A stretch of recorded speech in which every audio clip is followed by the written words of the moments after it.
Zipper rolls out to the right, pitches off to Taylor, and Taylor's to the 20, down to the 15, down to the 10, 5, 4, 3, 2, 1. Touchdown, Billy Taylor! Touchdown, Billy Taylor! Billy Taylor scored a touchdown from 21 yards out. The crowd goes berserk. It was November 22nd, 1969. That they came to Barry, Michigan, all dressed in maize and blue. The words were said, the prayers were read, and everybody cried. But when they closed the coffin, there was someone else inside. Oh, they came to Barry, Michigan, but Michigan wasn't dead. And when the game was over, it was someone else instead. 11 Michigan Wolverines put on the gloves of gray, and as the organ played the victors, they laid Woody Hayes away. Under center is Wangler at the 45. He goes back. He's looking for a receiver. He throws downfield to Carter.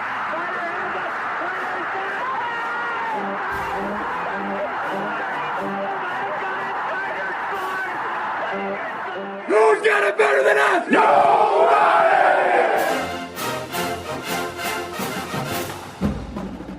Welcome to the Michigan Man Podcast on Wolverine Sports Radio, a member of the V Sporto Network, and in partnership with SB Nation's Maize and Brew, for Wolverine fans from coast to coast.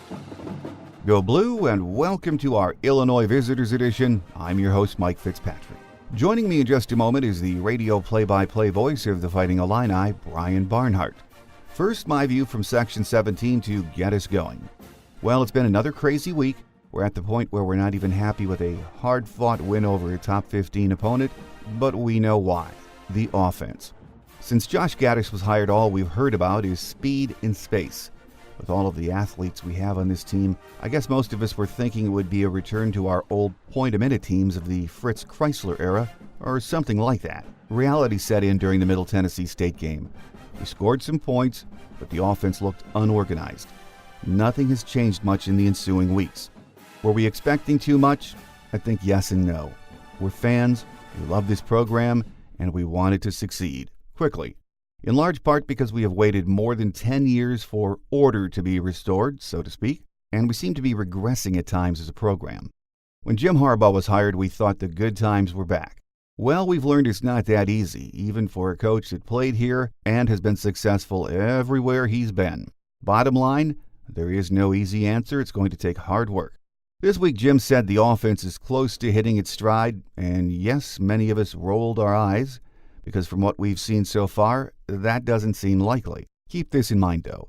As fans, we know there are issues, and if we know it, so does Jim Harbaugh. We need to do something to get this offense going. Jim knows it, and so does Josh Gaddis.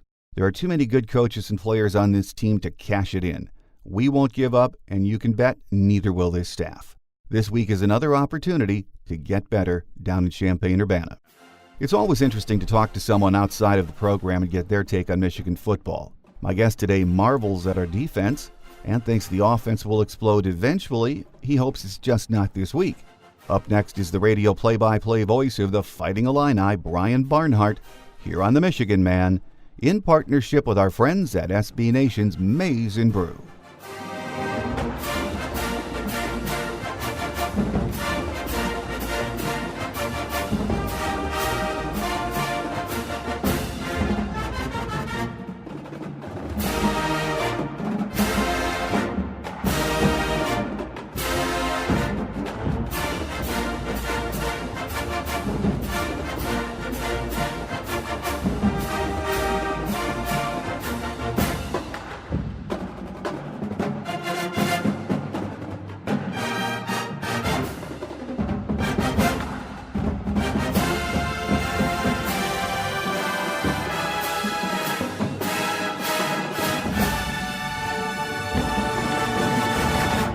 Here with us on our visitors segment, and it's been 4 years, I think, since we chatted, is Illinois radio play-by-play voice Brian Barnhart. Great to have you back with us, Brian. Hey, good to be on. It has been a while. I don't think Michigan's been to Champaign in 8 years. Yeah, it's been a long time. You're right about that. It has been just about 8 years, and I know Michigan fans are excited and especially interested to maybe see Brandon Peters in action. suffered an upper body injury last week against Minnesota. Is there a status update on him yet? Yeah, not yet. He was around the practice field the last couple, yesterday, I guess, and over the last couple of days. And no official word yet, but, I think Matt Robinson, who was the backup that played up in Minnesota, is ready to go if needed. But I know that's been an interesting storyline, of course, with Brandon having been at Michigan before. But we'll see if it happens. No official word as of yet, though, from Lovie Smith. If he does go, his numbers have been pretty good so far this year. 74 for 127, 10 TDs. He's thrown 4 picks. Your impression of his play so far? Well, he won the job in camp. There was no doubt. And I think he had an edge because, he had started a handful of games, as you know, at Michigan and was a starter in one of the bowl games. And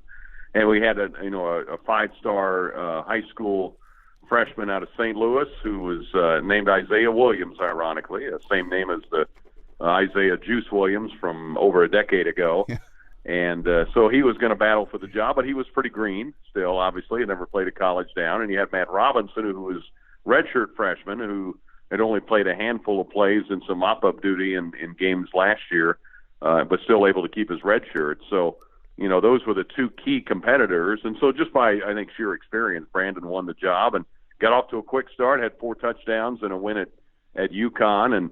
But then he struggled in the next couple of games. The Nebraska game, Nebraska dared him basically to beat them with the throw, and the Illini were not able to get some separation with the receivers, and he only had 78 yards in that game, and then was just barely getting started in the Minnesota game when he got hurt. So I think the overall impressions have been pretty good. I think he was kind of the right guy for the right time, but that Illinois needed a quarterback with some experience. But we'll see how these younger guys do if he can't go. Well, the Illini had one of the best rushing attacks in the Big Ten last year. And, of course, Reggie Corbin led that attack. He's back, 5th-year senior. He's run for 382 yards on 58 carries so far this year. The ground game's been pretty darn good, hasn't it? Yeah, well, it's been okay this year. They haven't been able to run as effectively as they did last year. Last year they averaged about 240 yards a game, roughly, and had some huge games rushing.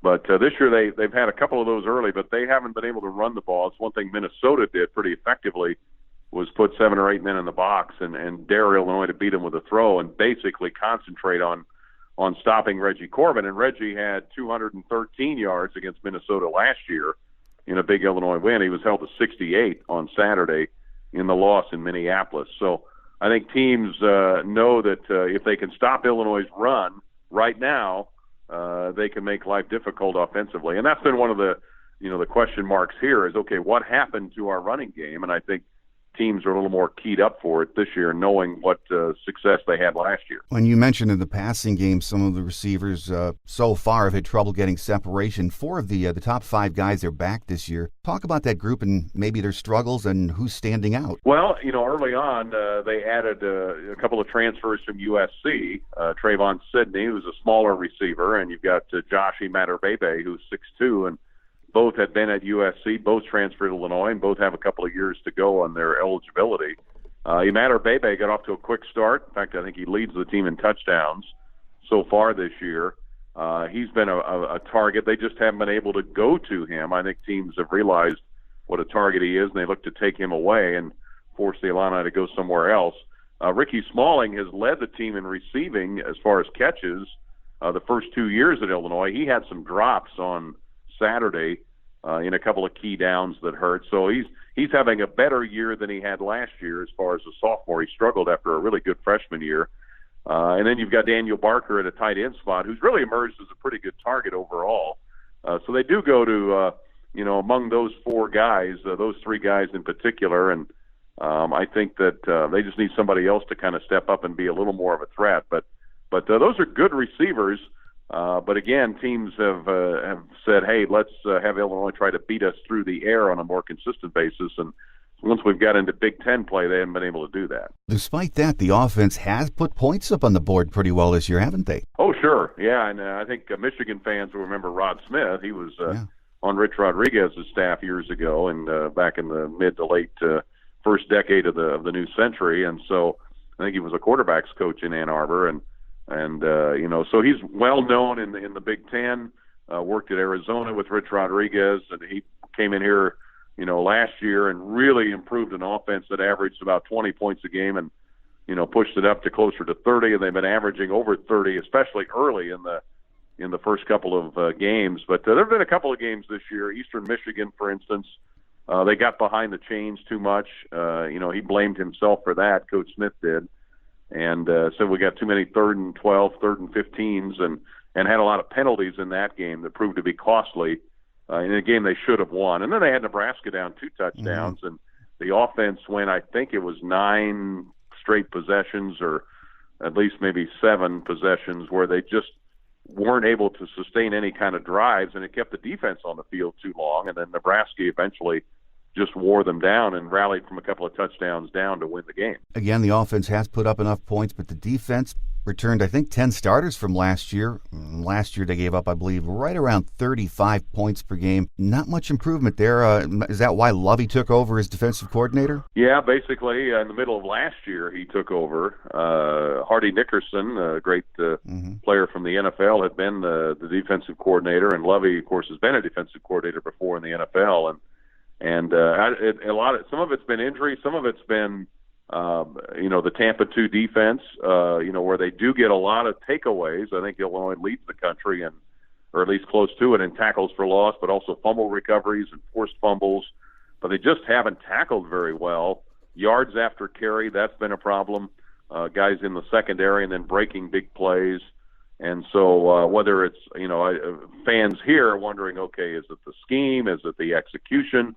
Lovey Smith says it's more execution than anything else, just not making the plays when they've needed to in some key moments. Well, I know Lovey's in his 4th year now. I think his record's 11-30. Everyone says, if you listen to the recruiting gurus, he's really upgraded the talent at Illinois. It just really takes time for it to show up on the field, though, doesn't it? Well, it does. And I think the thing that you have to remember is we went through 3 coaches in the span of a couple of years. Yeah. Had some turmoil, had Tim Beckman fired, Bill Cubitt came in as the interim, the former Western Michigan coach, and had been the offensive coordinator. And then he at the time, from one athletic director, got an extension and then was let go by the new athletic director, Josh Whitman, who brought in Lovey Smith. And so there was a lot of turmoil and a lot of turnover. Not only that, there was turnover in the academic area, presidents and chancellors. And so it was kind of a traumatic time there earlier this decade. And so things have finally settled down. It's been a very slow, deliberate process by Lovey Smith and his staff.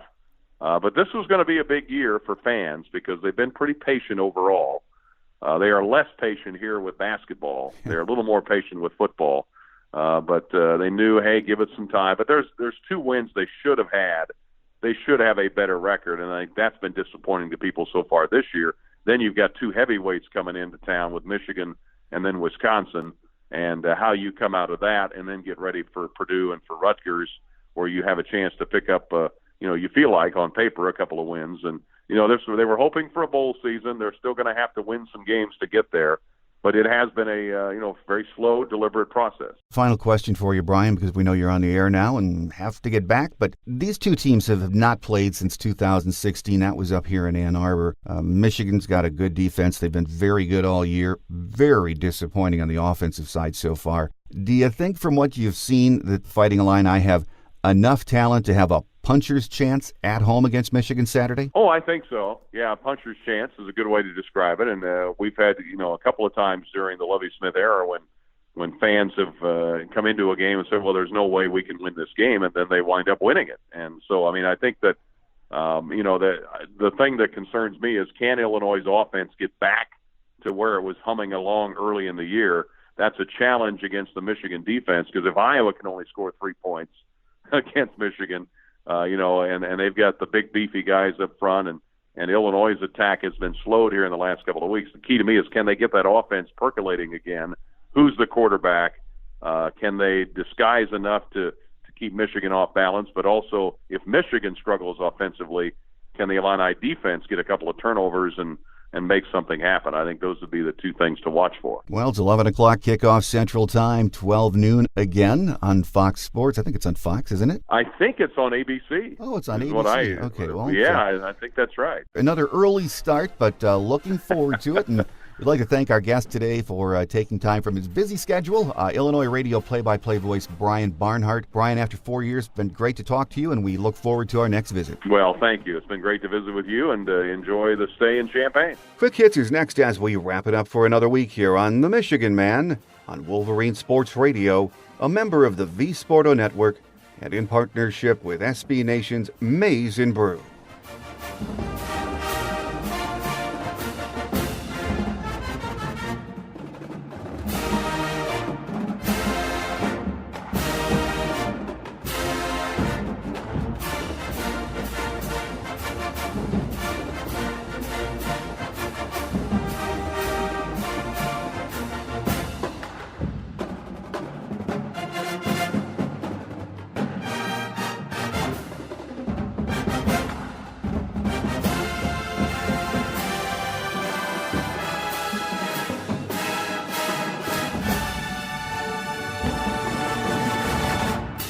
On Quick Hits today, nothing new on the injury front to report, so let's take a look at some game day notes. Michigan leads the series with 70 wins against 23 losses, and there have been 2 ties. The first meeting was a 12-5 Michigan win on November 12, 1898, in a game played in Detroit. We last met on October 22, 2016, here in Ann Arbor, a 41-8 Michigan win. Lovie Smith is in his 4th year as head man, and his record is 11-30. Last year, they were 4-8 overall, 2-7 in the Big Ten. They return 18 starters, 10 on defense, 8 on offense. They are 2-3 heading into Saturday's game. The weatherman says it will be a perfect October day for football down in Champaign-Urbana. Partly sunny skies and temps in the low to mid-50s with no rain. Kickoff is 11 a.m. Central Time, 12 noon Eastern, and the game can be seen on ABC TV. Even though we're favored by 3 touchdowns, we still have to show up and get to work and show improvement. That will do it for another show. Next week, we head to Happy Valley for a night game against Penn State, and we remember what happened the last time we played a night game there. Hopefully better things this year. On Tuesday's Game Day show, my guest will be editor John Borton from the Wolverine. On Thursday's Visitors Edition, we will be joined by Penn State radio play-by-play voice Steve Jones, so make sure you come back next week for that. So think victory, beat Illinois. I'm your host, Mike Fitzpatrick. Have a great Wolverine weekend, everyone. And until we meet again, take care, and as always, go blue. Thanks for joining us today on The Michigan Man, here on Wolverine Sports Radio, a member of the V Sporto Network, and in partnership with SB Nation's Maize and Brew. Our listener lines are open 24/7 for your calls at 313-263-4842. That's 313-263-4842. Or email us at themichiganmanpodcast@yahoo.com. That's themichiganmanpodcast@yahoo.com. The Michigan Man Podcast is produced at the studios of Robin Lynn Productions, Allen Park, Michigan, and is not affiliated with the University of Michigan. Go Blue!